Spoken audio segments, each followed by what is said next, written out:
Para debater a formação de professores para a educação de jovens e adultos, nós convidamos para o programa a professora Silmara de Campos, que faz parte do grupo de estudos e pesquisas em educação de jovens e adultos, lá da Faculdade de Educação da Unicamp. E também o professor Nonato Assis de Miranda, que é coordenador do curso de Pedagogia da Universidade Paulista, a Unip.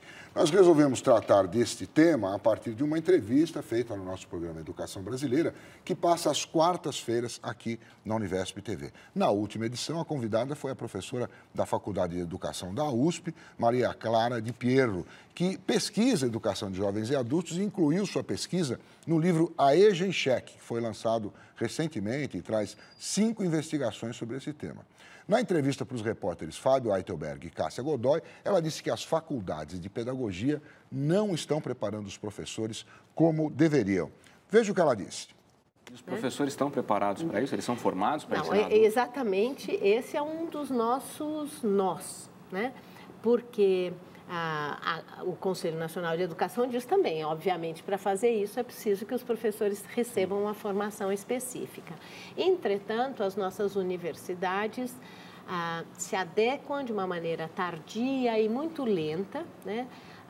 Como reflexo até mesmo desse lugar secundário que a educação de adultos ocupa na agenda de política educacional.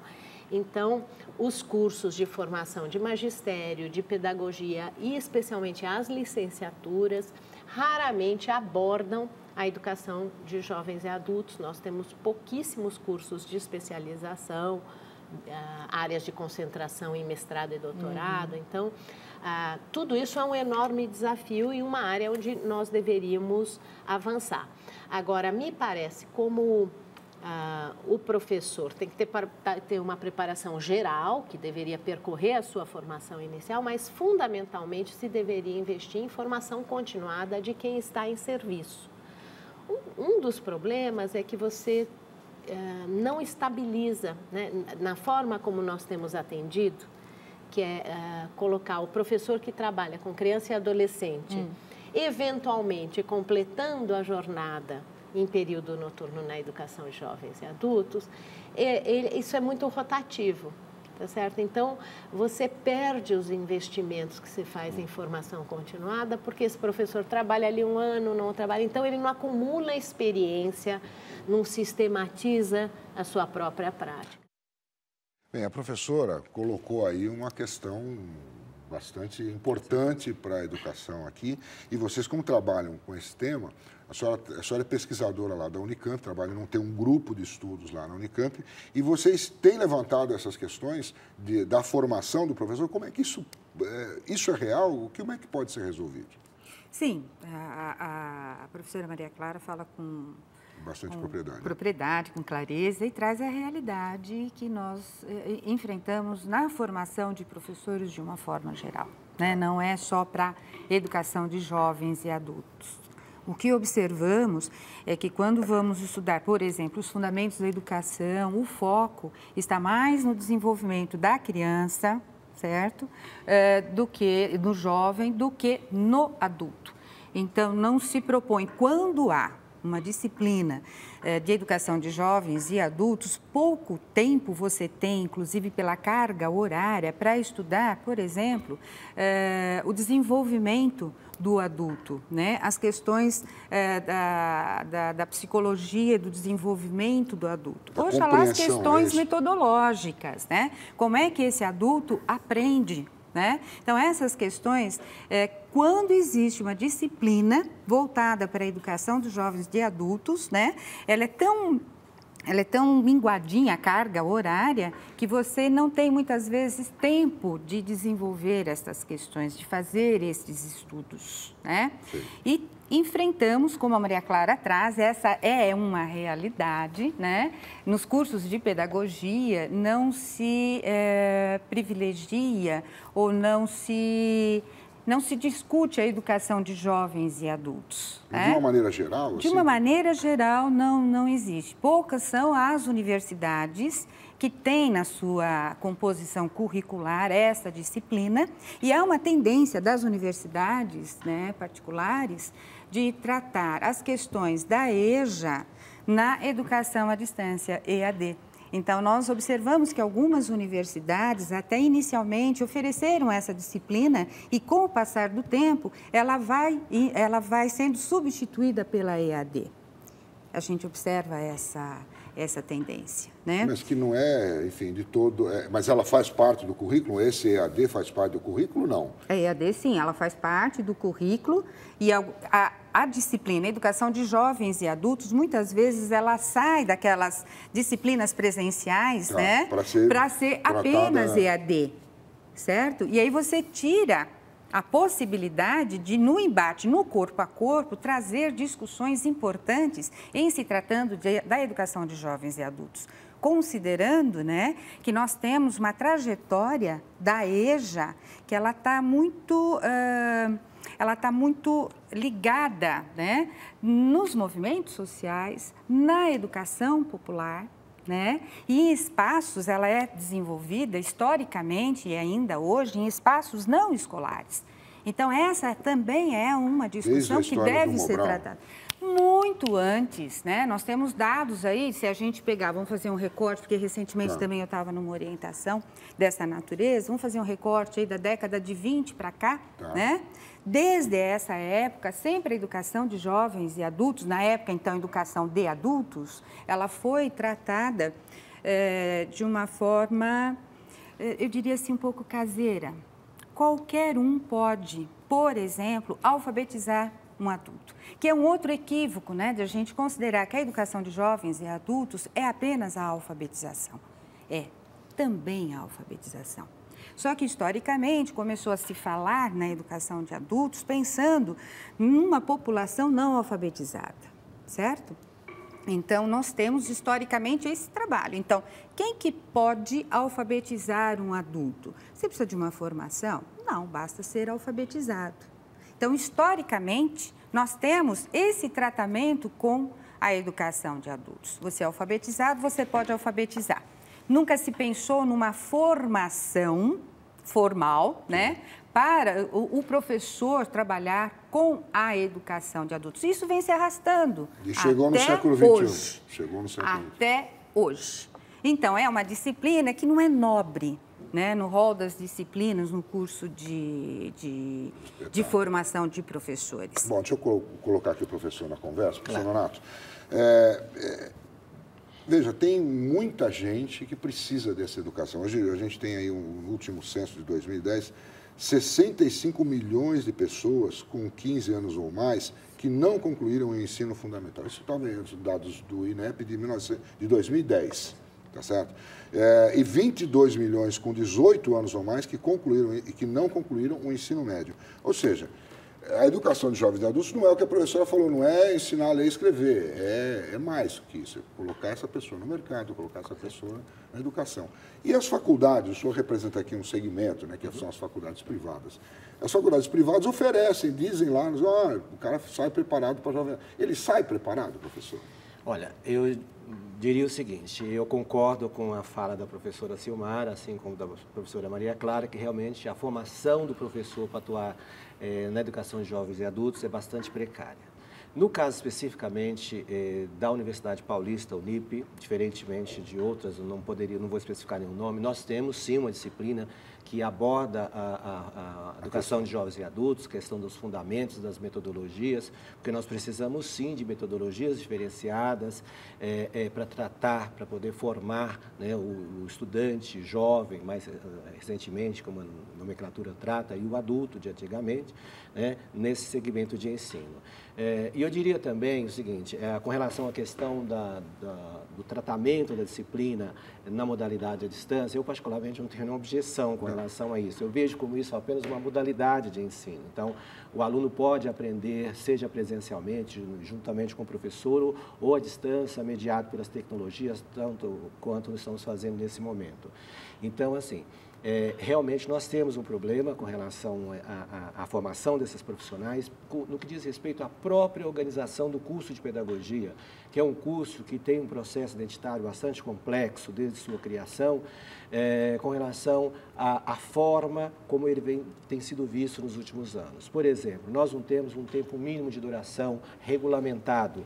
Isso, por vezes, dificulta aí a forma... Por facilitar as instituições se organizarem em tempos mínimos de 3 a 5 anos, por exemplo, e o tratamento dado à carga horária, por vezes, acaba privilegiando outras áreas, que é a formação de professores para atuar nos anos iniciais e na educação infantil, como muito bem preconiza a Lei de Diretrizes e Bases, e a educação de jovens e adultos acaba ficando à parte por não ser uma prioridade já das políticas de longa data e mesmo hoje. Eu diria que nós tivemos avanços, mas não suficiente no que diz respeito à formação de professores. Agora, nós não podemos abrir mão disso.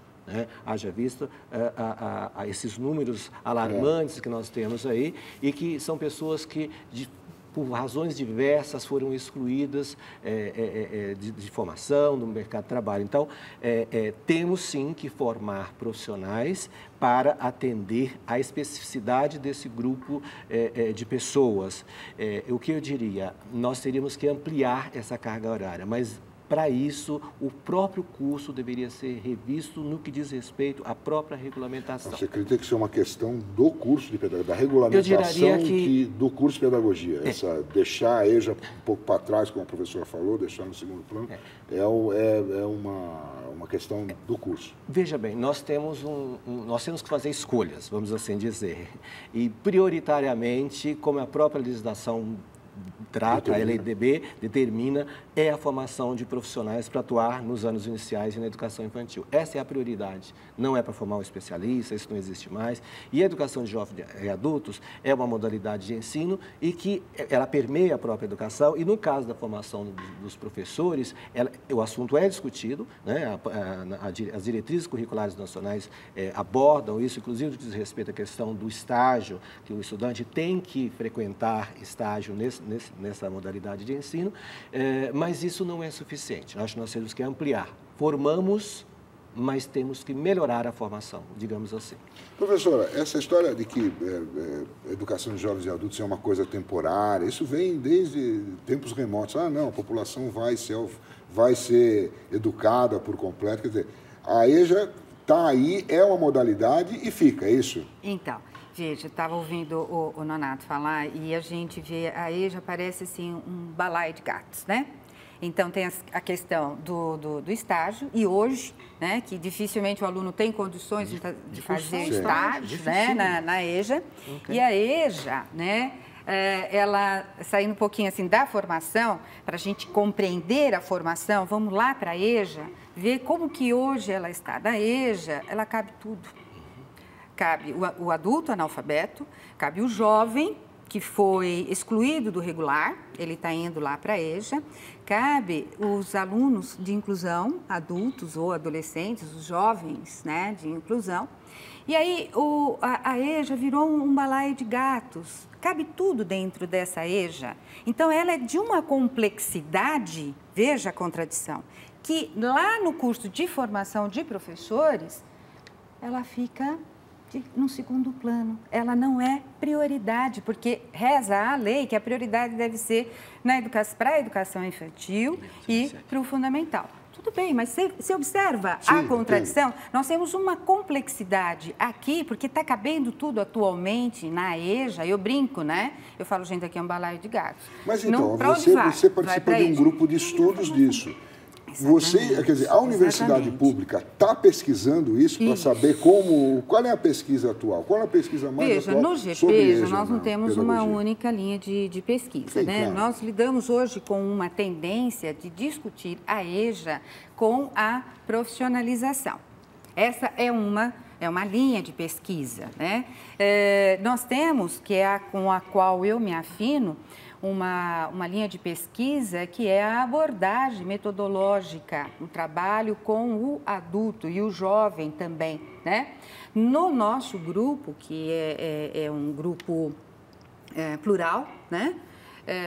Nós temos um trabalho de um grupo que é o Projeto Educativo de Integração, que nós chamamos de PEIS, né? Que inclusive está vindo para São Paulo amanhã para a gente fazer um estudo do meio, que já desde 82, coordenado pela professora Sônia Jubilei, nós trabalhamos com a formação do professor no trabalho com o adulto, com uma proposta, né, uma abordagem metodológica diferenciada, né? Por exemplo, nós não temos o uso do livro didático.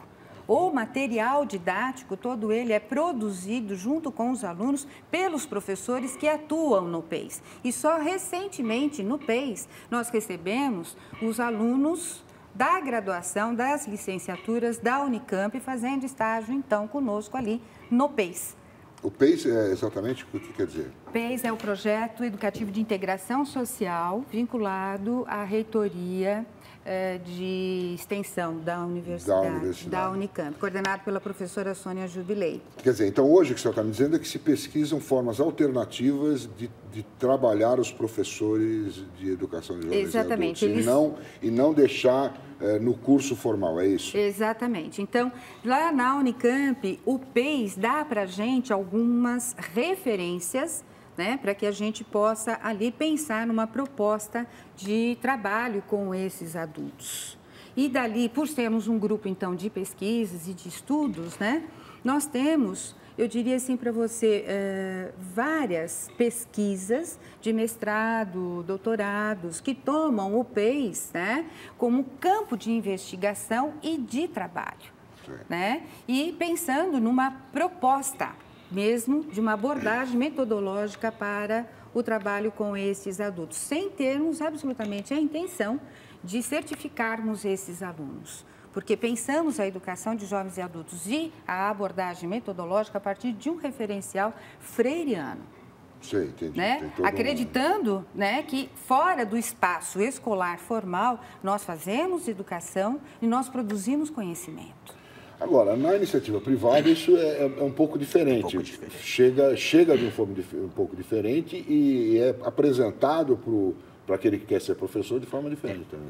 Bom, como é que vocês trabalham isso? Na verdade é o seguinte, no nosso caso especificamente, nós temos as disciplinas eletivas, ou seja, as optativas, mas nós não colocamos, por exemplo, a educação de jovens e adultos. Seria bastante complicado se nós temos um tratamento, criticamos a forma como o tema é abordado, por entendermos que ele é importante, mas temos que fazer as opções. Evidentemente que existem disciplinas específicas, porque nós nos preocupamos muito com a questão de formar o professor, de instrumentalizá-lo, eu sei que é uma palavra um pouco complexa de utilizar, mas pelo menos dar subsídios mínimos para que esse professor possa ter alguma base teórica e metodológica, porque ele possa atuar especificamente na educação de jovens e adultos.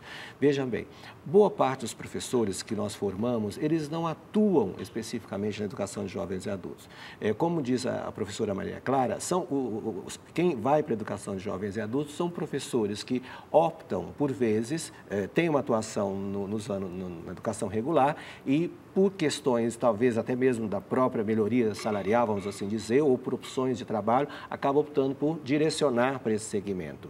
E aí é que entra a questão da complexidade, que por vezes não acontece no primeiro momento, isso acontece geralmente a posteriori, são professores que já estão atuando especificamente nas redes estaduais ou municipais, mais especificamente na municipal, e que acaba indo para essa área. E, evidentemente, uma possibilidade grande disso é tratar da questão da formação continuada. Esses textos, esses materiais, essas dissertações que o pessoal discute nos grupos de pesquisa, eles são objeto de estudo, de análise, fazem parte do nosso referencial teórico que utilizamos na formação formação desses alunos. Então, assim, os grupos de pesquisa, eles trazem contribuições muito grandes, os programas de mestrado e doutorado, e, evidentemente, que esses materiais, eles são extremamente úteis e nos ajudam na formação desses profissionais, ou seja, dos professores que atuarão nesse segmento. Então, nós temos uma parceria grande, né? Só que a nossa preocupação é, evidentemente, de formar o profissional para atuar nesse segmento, mas precisamos, evidentemente, desse material, né? Fazemos a discussão muito mais do que instrumental, uma questão política, que não podemos abrir mão disso, discutir de como é que se dá essa formação, que atuar nesse segmento de ensino é uma questão, eu acho que não é tão simplista quanto se pode pensar. Porque você vai atuar com uma pessoa que tem uma característica diferente, que foi excluído por razões diversas do processo educacional e ele carece aí de um tratamento diferenciado e tem que ser reconhecido como tal.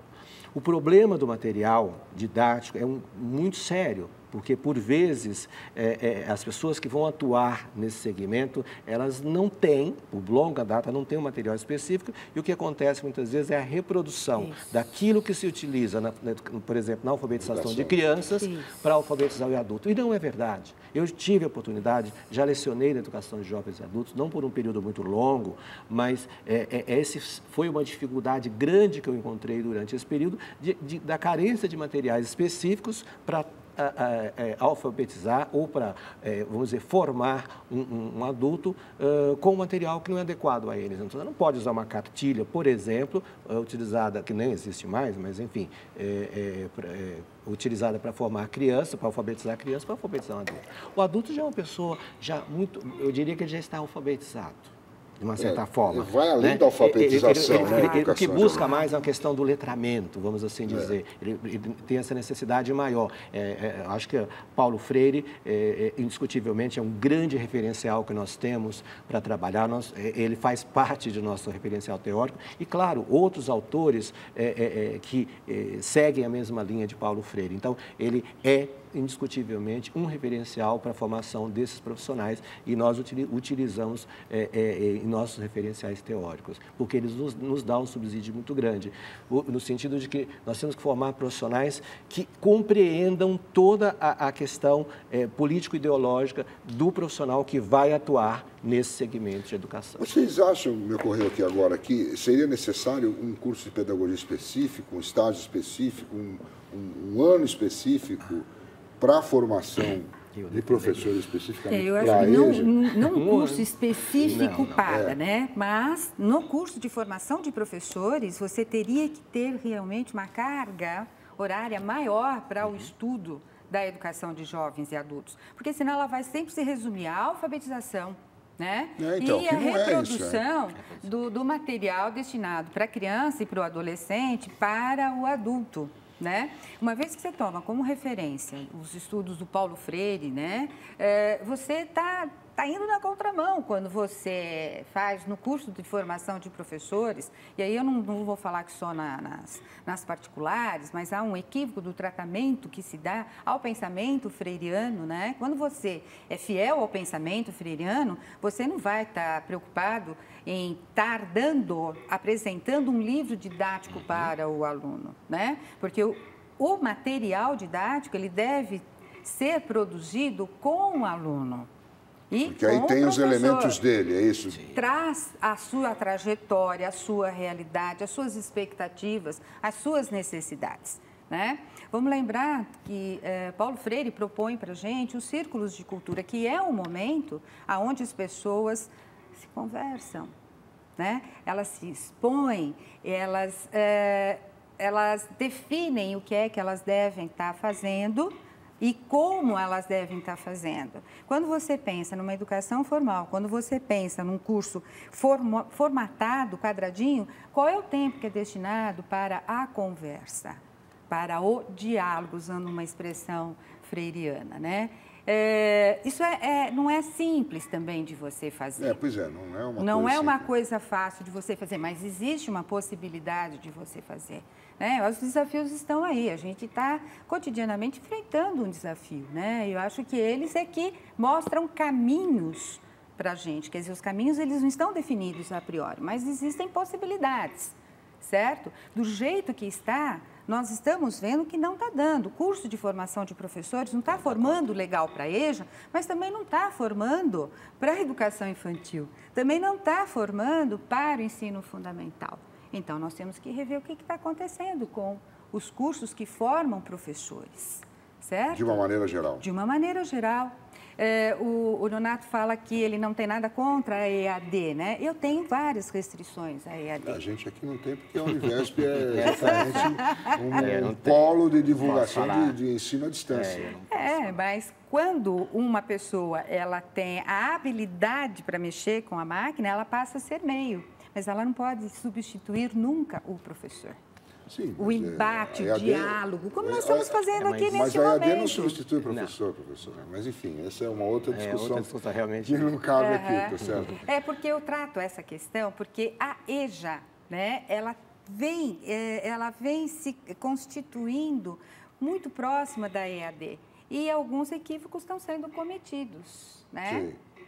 A hora que você trata, por exemplo, a disciplina Educação de Jovens e Adultos, ela fica sempre, não vou dizer sempre, mas há uma tendência de se tratar a educação de jovens e adultos nos cursos de formação pela EAD. Então, esse é um equívoco, né? Então, vamos pensar numa forma de você tratar a EJA presencialmente também, e não exclusivamente. Como é que vocês tratam lá na Unip?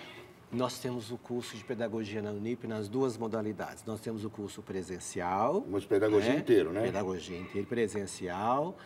Temos a prerrogativa de oferecer 20% do curso na modalidade à distância. A legislação nos faculta isso. Até temos algumas disciplinas que são ofertadas na modalidade à distância, mas no caso da educação de jovens e adultos, especificamente, não foi por motivos diversos. Poderia ser, eu não teria nenhuma objeção com relação a isso. Mas nós temos o curso, o curso à distância, né? Vamos chamar na Unip Interativa, ou seja, nós temos um número grande nós temos de alunos, cerca de 20 mil alunos na pedagogia. E eu não vejo um problema com relação a isso. Eu entendo a questão, a discussão se tem respeito de que talvez estávamos conversando aqui nesse momento, é interessante, mas eu vejo as tecnologias como uma forma possível de interagir. O professor, ele continua ali, ele trabalha, eu atuo na educação à distância, não tenho nenhum problema com relação a isso. Eu interajo por meio de chats, por meio de fóruns, por várias possibilidades, videoaulas, teleconferência. Então, assim, só é uma questão física. Eu não vejo nenhuma objeção com relação a isso. Mas lá na Unip vocês não trabalham especificamente com EAD na EJA? A educação de jovens e adultos no curso presencial, ele é ofertado presencialmente, ele não é ofertado à distância. Tá? Mas isso não foi... Por que não dá para ampliar? É difícil ampliar? Tem uma questão de custo aí? Não é questão de custo, não. Nós temos 3.200 horas e você, efetivamente, tem ali uma gama grande de áreas de abordagem que devem ser contempladas. As questões metodológicas, eu acho que elas devem, atendendo às diretrizes curriculares. Nós temos uma preocupação muito grande que existe uma diretriz curricular, né? Demoraram para poder serem aprovadas, mas finalmente aconteceu em 2006 e prioritariamente as diretrizes dizem que nós temos tratado a questão das metodologias. No processo de formação aí, a educação de jovens e adultos, ela é contemplada indiscutivelmente no que diz respeito à questão a disciplina mesmo, com carga horária, presencial. E nós temos a abordagem do aluno lá no espaço vivencial, que seria por meio do estágio, porque as diretrizes determinam isso, e temos sim a dificuldade, conforme você colocou, dos alunos terem acesso a esse tipo de estágio, porque talvez pela carência, né? Os números são grandes, talvez por esse número grandioso que você mostrou, não temos tantas turmas formadas, porque não se formam tantas turmas de educação de jovens e adultos hoje como acontecia antigamente. Por motivos diversos, as pessoas acabam, às vezes, não tendo condições. Não, eu digo as pessoas que não são alfabetizadas, por motivos diversos, que às vezes elas são obrigadas, né, a não estudarem, por ter que trabalhar, por exemplo, não conseguem conciliar, né? Mas, assim, a educação de jovens e adultos, para nós, ela é trabalhada presencialmente, eu não vou dizer para você o seguinte, ela não é tida em segundo plano, ela poderia ser melhor aproveitada, mas num conjunto maior, ela está ali balanceada com as demais disciplinas. É uma questão do curso propriamente dito. Muito bem. Das diretrizes, aliás. Muito bem. Estão colocadas aqui as dúvidas e os desafios, né? Obrigado pela presença de vocês aqui no programa Ensino Superior. Até a próxima oportunidade. Eu agradeço. Tá, eu também agradeço. Muito obrigado.